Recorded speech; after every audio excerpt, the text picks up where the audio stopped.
Z100.com. Please welcome into the studio, Robyn's here! What is up? I'm good, how are you? One of those legacy artists, welcome back. Thank you Pop so music much. missed you. Oh, I missed you guys. What It's been is a long it? time. I asked another artist rolled by from Sweden, Mohambi. I asked him the same thing. I'm like, dude, what is it about Sweden and pop music? What is in the water? I don't know. I get that question so often, and I think it's a mix between a lot of things.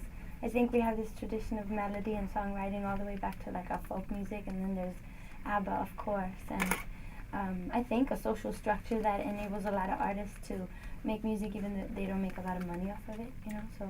Do you think in our lifetime we're ever going to see ABBA get back together? No, I know for a fact it's not going to happen. I spoke to one of the girls, and she told me that, to Agneta, and she told me that her stage fright has gotten so bad over the years that Really? she's not doing any live performances ever again. So it's never going to happen. No, but I spoke to her. She said she wanted to get into the studio with me, actually. That's going to be cool. Insane, yeah. We'll see. And when someone like that says that to you, you're like, oh my god, I can't, this is, wow. Of course. I'm a huge fan. I've always been a fan. And then you're texting people, you won't believe who I talked to, oh my god. You like turn Exactly. 13 all over again. Yeah. Man, the single is called Dancing on My Own. And I saw the video this morning up on YouTube. Yeah. Great video too. And I'm looking you. at the message. Billy Idol had a whole different theme song back in the day, I know. Dancing with Myself, which is Yeah. a whole, I'm imagining Dancing on My Own, not the same kind of, Well, you can read whatever you like into it. it's not the same thing though. It's Why not? Is it the same thing? I know, from what I get is like, there's like, he's your ex-boyfriend or whatever, and he's making out with somebody else, and you're like, we just broke up. How the, what the hell? And why would you be in the same club anyway? Yeah. And now, and I saw you, and now I'm here dancing. On my Watching you like a stalker. Yeah. Yeah. Is that the same? Is that how should we interpret it? I think when I write songs, I like to do it in a way that enables the listener to relate to it in its own way. So I don't want to tell you what it's about. I think it's about, what the song is talking about. Of course, it's about love sickness and about feeling like the total outsider in the middle of a crowd in a club. But it's also, I think, an empowering song. It's like, she's not a victim. She's going there to take care of herself and have a good time, even though she's pretty dramatic and crazy.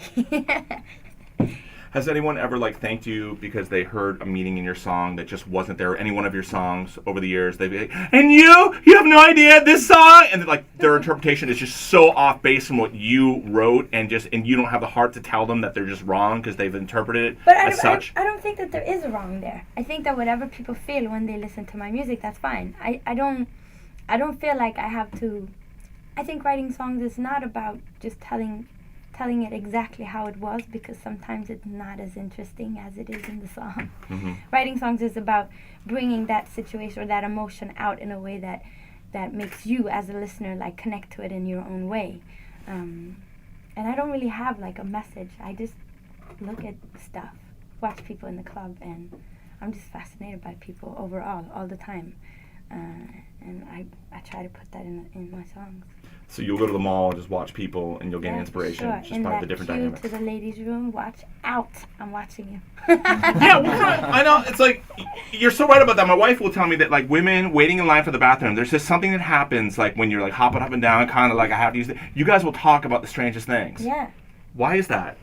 You overhear stuff in the bathroom. That's great. I was in a bar in London a couple of weeks ago, and you know how people write things on the walls. And this girl had written a novel in 3 parts about this guy she was so unhappily in love with. And the first one was I can't believe this guy. And then the second one was 3 months later, I'm still in love with this guy and he doesn't know I even exist. And then the third one was a year later. And then I'm my God, people always ask me why I write songs about sad love. And to me, that's the perfect answer, no matter how old you get, you're still gonna write crazy stuff on the walls of a bathroom in a bar, It's so funny you brought that up, because I actually said that on the air a couple days ago, that bathroom walls were the original Twitter. Yes. Before we had there was sure. you would For for sure.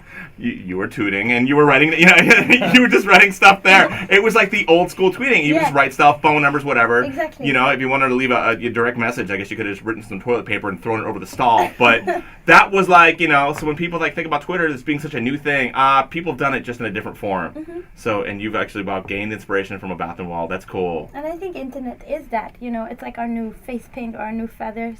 Even though it's modern technology and it's really integrated in our lives now, it's still very primal. It's still all about just like, hey, I like this kind of music, or, find new friends, or find love, or whatever it is. It's still like what we've always done.